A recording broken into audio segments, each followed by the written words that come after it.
Hello and welcome. Have you felt it? That sort of malaise that comes as a result of being distracted for too many days, weeks, or months in a row, where you look like yourself, but everything is right there at the surface, and it's just like it takes one more thing to then spill over into a full-on anxiety attack or a feeling of panic or overwhelm. Well, you're not alone. None of us could have foreseen that we would be in this situation for as long as we've been. And on a day-to-day basis, distraction is always an issue. But what we have been going through and continue to go through is unlike anything else that we could have ever predicted. And so it's times like these to, number one, recognize that you're not alone. Number two, that what you're experiencing is absolutely normal.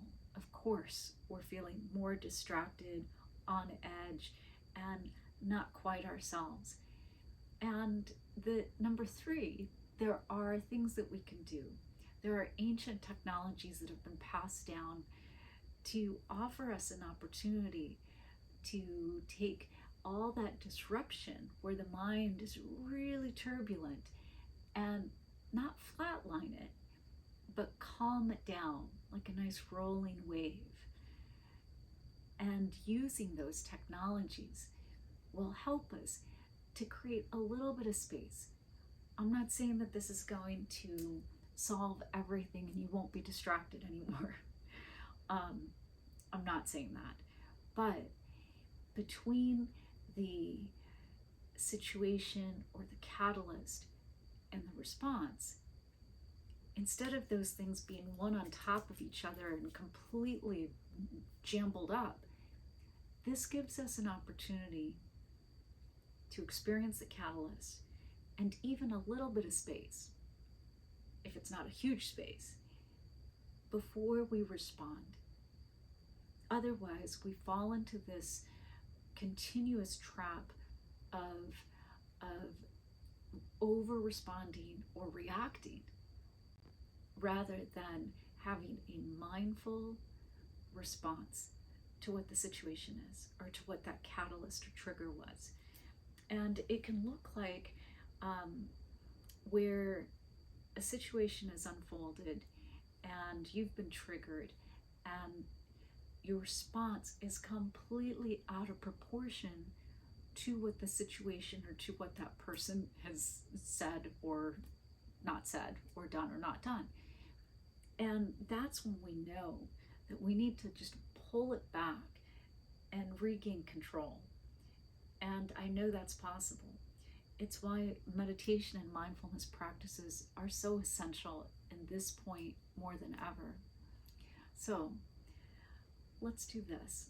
First of all, let's just take our fingertips and just tap your collarbones. Let's get into our bodies and a little bit out of our heads. And you can do these things anytime, right? There's meridians, there's acupressure points, there's marmonadis, depending which traditions you follow, but a couple more moments here. You can't do this wrong. And now, one hand up and down one arm. It doesn't matter. Go on the inside, go on the outside. But come back into yourself, right? That you can tell, like, this is me, this is happening right now. So we don't feel so scattered. Switch. Go up and down. If you're doing the inside first, go up and down the inside of the arm, and then go up and down the outside of the arm. Again, there's no wrong, right way to do this.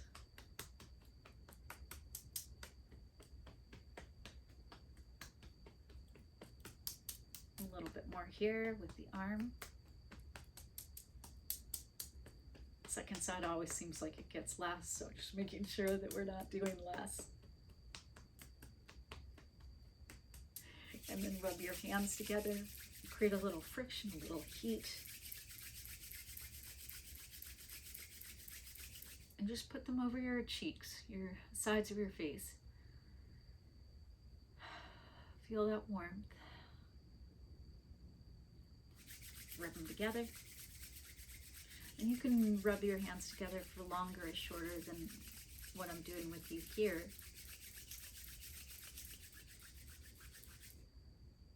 And then just cover your mouth, your nose.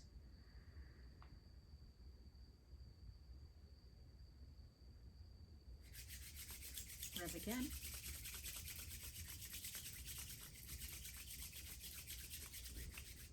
And on top of your head. And you can also do over your eyes. It's a really beautiful spot.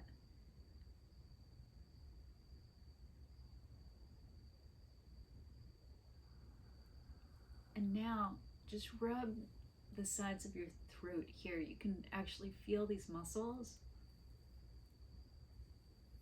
If you have a gua sha, I like to use the gua sha and just like take it down each side.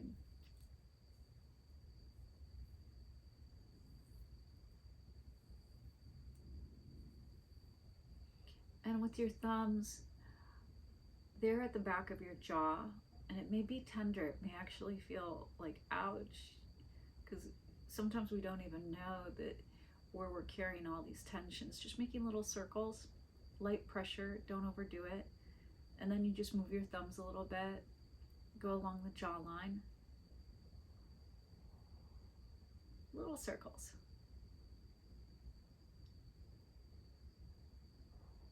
Notice if one side is more tender than the other.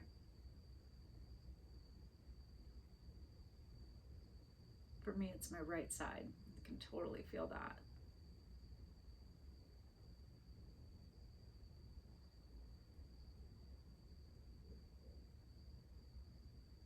Nice.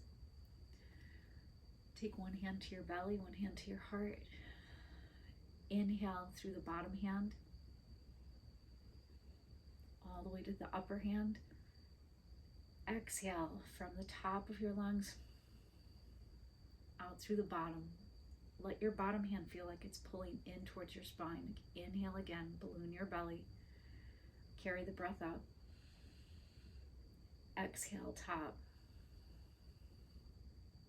bottom. 3 more times. Filling the diaphragm, the low lungs, middle lungs, upper lungs, and then exiting the breath from the top, middle, bottom.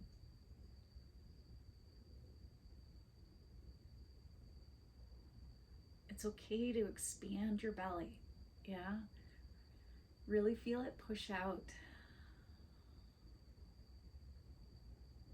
And then feel it pull in.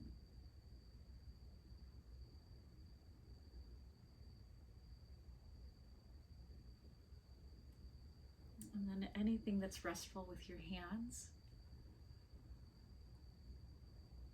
And then start to close your eyes if it's helpful, or keep them open. And then inhale through your nose. 1, 2, 3, 4. Exhale through your nose. 6, 5, 4, 3, 2, 1. Inhale through your nose. 1, 2, 3, 4. Exhale.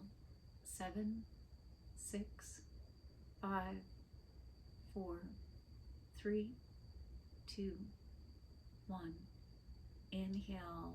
1, 2, 3, 4. Exhale. 8, 7, 6, 5, 4, 3, 2, 1. Inhale.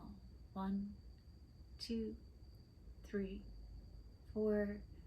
Exhale.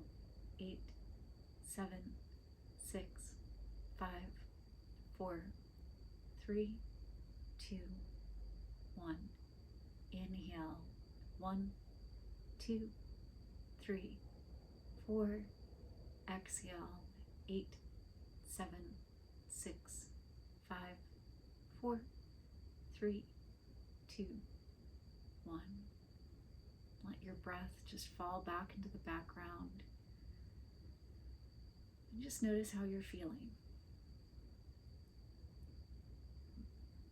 This eventually became a 1-to-2 breath ratio, a 4 count in, and then double that, 8 counts out. And again, just trying to find that we can see the trigger or what's happening, and then just create a pause, a momentary pause before the action that we take or the non-action. And so doubling that exhalation, just feeling as if we're expanding time, right? So that we're not in this knee-jerk reaction of jumping right back in. Something's happened and then we got to push to respond or react. So notice if these things that are very simple that you can do anywhere are helpful to how you're feeling right now, and then put them into play in the next week. But watch for those distractions that are really creating this overall hypersensitivity, and that then we're just barely constantly staying under the line, over the line, if you can think about it, is where we're paddling on the surface of the water. Under the line, we're starting to drown and feeling that anxiety and overwhelm. So let's do these things to keep us above the line and stay in a place of harmony and peace. That's then where we can feel our most inspired. From my heart to your heart, thank you for joining me in this Inspire series. My name is Sylvia Mordini, the founder of Life Inspired. It's been a pleasure and an honor to be here with you today. Please subscribe to my channel if inspired. Peace out, everybody.